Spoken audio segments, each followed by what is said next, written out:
আমার আব্বা এই গাফলতি করেন না যে শুধুমাত্র একজন বয়স্ক মুরব্বী। আমার দেশের মানুষ অধিকাংশ মুসলমান আজকে হিসাব দেয়, হুজুর 3 ছেলে বিদেশ পাঠাইছি, 4টা মেয়ে বিয়ে দিছি, একখান 10 শতক জমি কিনছি, বাজারে একটা দোকান দিছি, একখান ঘর করছি, 4টা রুম, 2টা বাথরুম, আল্লাহর রহমতে বাথরুমগুলোও টাইলস লাগাইছি, ঘরে ফ্রিজ কিনছি, সোফা বানাইছি, 4টা খাট বানাইছি, 2টা আলমারি বানাইছি, আল্লাহর রহমতে 4 কাপ নুনের বাড়ি, কাপ পিরিস, কিচ্ছু আর বাকি নাই হুজুর। আল্লাহর রহমতে জিফুতের আর কিচ্ছু কিনুন লাগতো না, সব গুছাইয়া আল্লাহর রহমতে আপনাকে দোয়ায় মিলাইয়া দিছে। মানে উনি তৃপ্ত, উনি খুশি, ওনার দুনিয়ায় আসার উদ্দেশ্য হাসিল হয়ে গেছে। উনি দুনিয়াতে আল্লাহ ওনারে পাঠাইছিলই 3 ফুট বিদেশ পাঠাইবার লাগিয়া, আল্লাহর রহমতে পাঠাইছে। ওনারে দুনিয়ায় পাঠানোই হয়েছিল 4টা মাইয়া বিয়ে দিত, 4 মাইয়া বিয়ে দিছে। ওনারে দুনিয়ায় পাঠাইছিল টাইলসওয়ালা একটা ঘর এবং বাথরুম টাইলস। আল্লাহর রহমতে আল্লাহর দয়ায় ওনার পূর্বপুরুষ পেশাব করছে মাটিতে, উনি এখন ওনার জিফুত নিয়ে টাইলসে মতে। আল্লাহু আকবার, আল্লাহ! কত বড় সৌভাগ্য, কত বড় কপাল, ছান কপাল, ছান কপাল। উনি টাইলসে মতে, কত বড় নিয়ামত। পান খায়, বন খায়, চা খায়, চা দোকানে বসে বসে গপ মারে, লম্বা লম্বা কথা কয়, আর কিছু নাই কাজ, খালাস। এক মুসলমানের জিন্দিগির মাকসাদ এটাই না? কথা বলেন না? এই বাপ বলেন না, এটাই কথা ছিল? আপনার ছেলের নামাজ, ছেলের বউদের পর্দা, মেয়েদের পর্দা, ছেলে মেয়ে সবাই আল্লাহর কোরআন পড়তে পারে তো? সবাই নামাজ পড়ে তো? এগুলোর হিসাব দিবে কে? এগুলোর হিসাব দিবে কে? এগুলো আল্লাহর কাছে জবাবদিহি করতে হবে। এটা আপনি শুনেন নাই? ইসরায়েলের ওই ইহুদি বেঈমানরা মুসলমানের শেষ ব্যক্তিটাকেও নিশ্চিহ্ন করে দেওয়ার সিদ্ধান্ত তাদের। তারা প্রয়োজনে এই মুজাহিদদেরকে বের করার জন্য মাটির নিচ থেকে গাজায়, প্রয়োজনে গাজার পুরা মাটি উল্টে ফেলবে, কিন্তু তাদের সিদ্ধান্ত এটা, তারা শেষ ব্যক্তিটাকে হত্যা করবে, শেষ করে দিবে।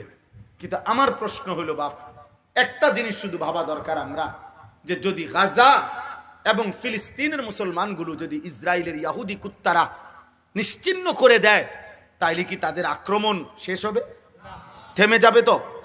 তাদের সমস্ত আক্রোশ, তাদের সমস্ত জিদ এই শুধু গাজার মুসলমানদের উপরেই তো? তাইলে বন্ধু, তাইলে আমার যে নওজোয়ান দিনের পর দিন, রাতের পর রাত এক ওয়াক্ত নামাজ না পড়ে, রাত নাই দিন নাই, মোবাইলে নারী দেখে, ছবি দেখে, অস্থির দৃশ্য দেখে, এই রং তামাশায়, চুলের ফ্যাশন আর জামার ফ্যাশনে, বন্ধুদের আড্ডায় জীবনটা শেষ করে দিচ্ছে, পরে কে বুঝাবে যে পরবর্তী আক্রমণ তোমার জন্য অপেক্ষা করছে? পরবর্তী আযাব তোমার জন্য অপেক্ষা করছে, এটা তাকে বুঝাবে কে? আমাদের সন্তান বেসামাল, আমাদের ছেলেরা বেসামাল, আমাদের কিশোর যুবক বয়সী ছেলে মেয়ে বেসামাল। একটা যুবক ছেলে, কিশোর ছেলের 4টা ফিকির, একটা হলো একটা মোবাইল, একটা মোটর সাইকেল, একজন নারীর সাথে হারাম সম্পর্ক, অসৎ কিছু বন্ধুদের আড্ডা। এই 4টা জিনিস যার আছে, সে মনে করে আমি 7 মহাদেশের বাদশা, 7 মহাদেশের বাদশা। একটা মোবাইল আছে, একটা মোটর সাইকেল আছে, একটা নারীর সাথে হারাম সম্পর্ক আছে, আর অসৎ কিছু দুষ্ট শয়তান কিছু বন্ধু আছে, যে বন্ধুগুলো 2-4-10 ঘন্টা একসাথে চললেও একবার বন্ধু নামের এই শয়তানদের জবান দিয়ে আল্লাহ নাম উচ্চারণ হয় না, বরং নারী ছবি, গালি গালাজ, অসভ্য অশ্লীল কথা ছাড়া আর কিছু বের হয় না। তাইলে এই সংখ্যাগরিষ্ঠ যেই কোনো একটা, আমার অস্থিরতাটা কেন? আপনারা যেই কোনো, এটা আমার কাছে কিতাব আছে, এখানে লেখা আছে, যেই কোনো সমাজ, যেই কোনো বাড়ি, যেই কোনো গ্রাম, যেই কোনো মহল্লা, যেই কোনো পরিবারে হিসাব করলে বন্ধু একটা সূক্ষ্ম হিসাব হলো, প্রত্যেক সময়ে আপনার বয়স্ক বৃদ্ধ লোকের চাইতে কিশোর যুবক বেশি, প্রজন্মের এই সংখ্যা বেশি।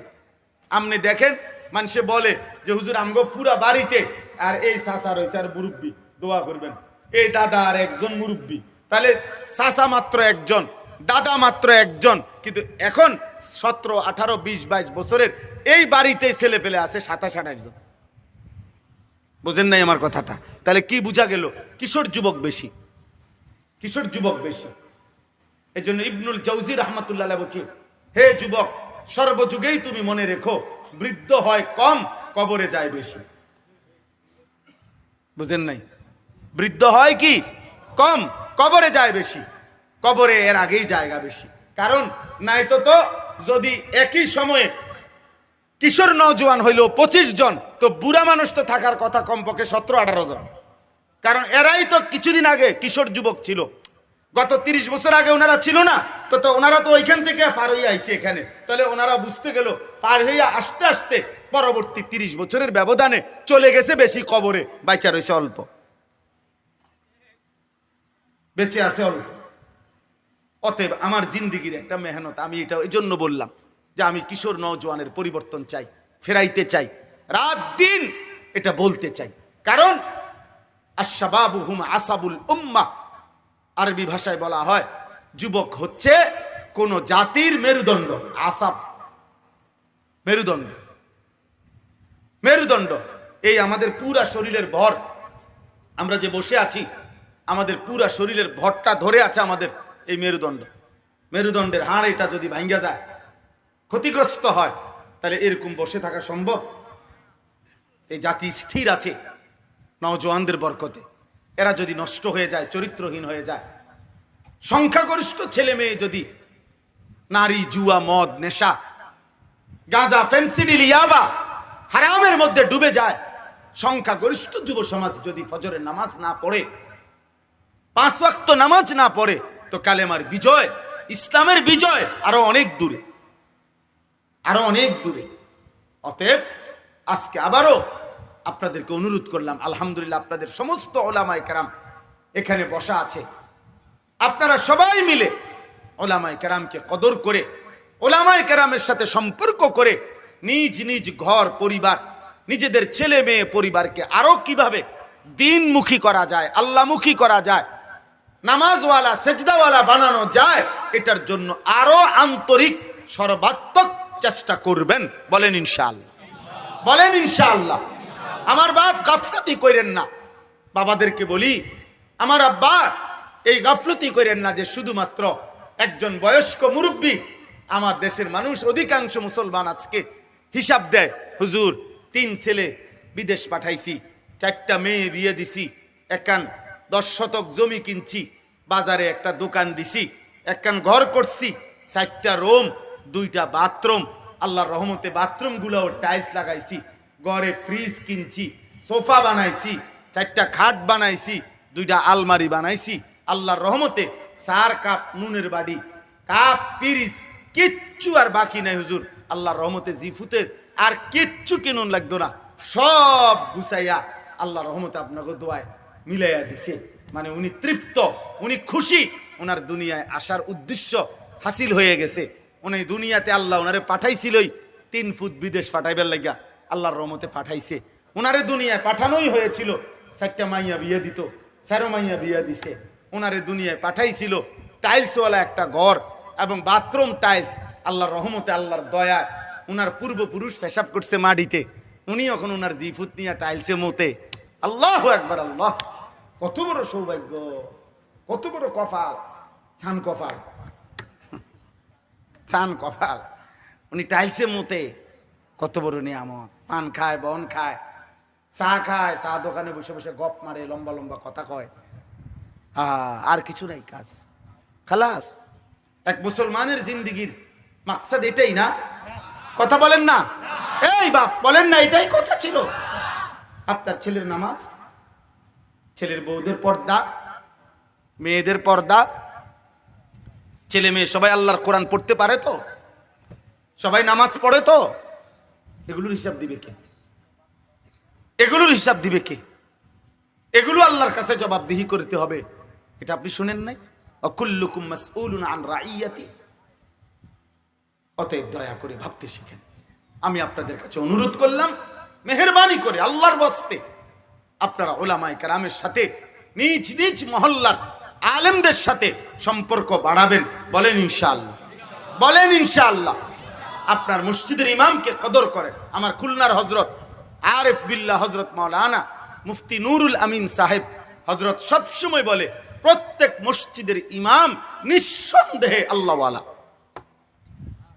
আল্লাহওয়ালা মুত্তাকি ইমাম হলেই তিনি আল্লাহওয়ালা, তিনিই বুজুর্গ। হজরত বলেন, কোন মসজিদের মুসল্লিরা কোন আল্লাহওয়ালা মুত্তাকি ইমাম যদি হয়, তার হাতেই উচিত, তার হাতেই তাকে পীর মাইনা, তার হাতে বায়াত করা, কারণ ইনি আমার ইমাম। হাদিসের মধ্যে আছে, নবী সাল্লাল্লাহু আলাইহি সাল্লাম বলছে, আল ইমামু জামিন, ইমাম হলো জামিন। জামিন কি আপনি বলেন, আপনারাই বুঝবেন। ওই যে অ্যাডভোকেট আসামিরে জামিন করায়, করায় কি না বলেন? এটার মানে কি? মানে হলো এই আদালত এই অ্যাডভোকেট সাহেবকে বুঝাইছে যে এই আসামি, আপনি জামিন হলেন, মানে উনার নাম লেখা থাকে, অর্থাৎ এই লোকের দায়িত্ব আপনি নিলেন। এ যদি বাইজ্ঞা যায় অথবা হাজিরা না দেয় কোর্টে, তাহলে আপনি তারে আনবেন, আপনি তার কি হইলেন? জামিন হইলেন। এটারে কয় জামিন। তো ঠিক আল্লাহ নবী সাল্লাল্লাহু আলাইহি সাল্লাম বলেন, আল ইমামু জামিন, ইমাম সাহেব হচ্ছে গোটা মহল্লাবাসীর জামিন। অর্থাৎ ইমাম সাহেব যেন আল্লাহ পাকের কাছে বলছে, মাওলা, আমার এই মুসল্লিগুলার ঈমান, ইসলাম, আখিরাত, ওযু, গোসল, নামাজ, রোজা, বন্দিগি, পাক নাফাক, হালাল হারামের সমস্ত দায়িত্ব আমি আঞ্জাম দেব ইনশাআল্লাহ। আখিরাতের পথ, জান্নাতের রাস্তা আমি তাদেরকে দেখায় দেব ইনশাআল্লাহ। আমি দায়িত্ব নিলাম, আমি জামিন।